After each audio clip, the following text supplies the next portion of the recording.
காஷ்மீரில் நடந்த பயங்கரவாத தாக்குதலில் 26 பேர் உயிரிழந்திருக்கிறார்கள். உயிரிழந்தவர்களுடைய உறவினர்களை உள்துறை அமைச்சர் அமித்ஷா சந்தித்து ஆறுதல் தெரிவிக்கக்கூடிய காட்சிகள் அங்கிருந்து வந்து கொண்டிருக்கின்றன. அந்த காட்சிகளை பார்க்கலாம்.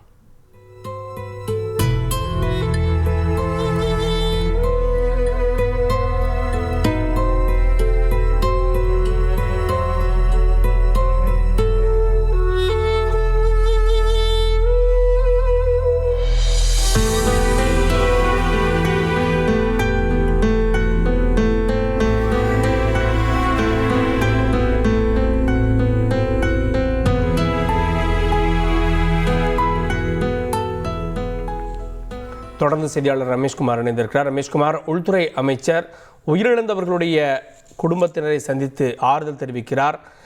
இப்போ அங்கே இருக்கக்கூடிய நிலவரம் என்ன? உள்துறை அமைச்சர் அங்கேயே இருந்து ஆலோசனை மேற்கொண்டு வருகிறார். அடுத்த நகர்வுகள் என்ன? காஷ்மீரில் பயங்கரவாதிகள் நிகழ்த்தி இருக்கக்கூடிய இந்த தாக்குதல் ஒட்டுமொத்த நாட்டையே சோகத்திலும் அதிர்ச்சியிலும் ஆழ்த்தி இருக்கிறது.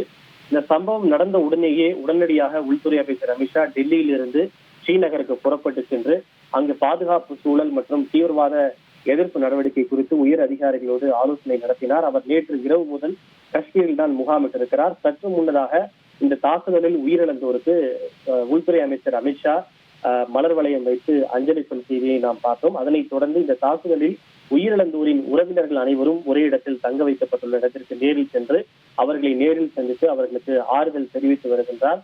இந்த தாக்குதலை நேரில் பார்த்தவர்கள், உயிரிழந்தோரின் உறவினர்கள் தங்களுக்கு ஏற்பட்ட அந்த இன்னலையும் சோகத்தையும் துயரத்தையும் கலங்கிய கண்ணீரோடு உள்துறை அமைச்சர் அமித்ஷாவிடம் தங்களுடைய அனுபவங்களை தற்போது பகிர்ந்து வருகின்றனர்.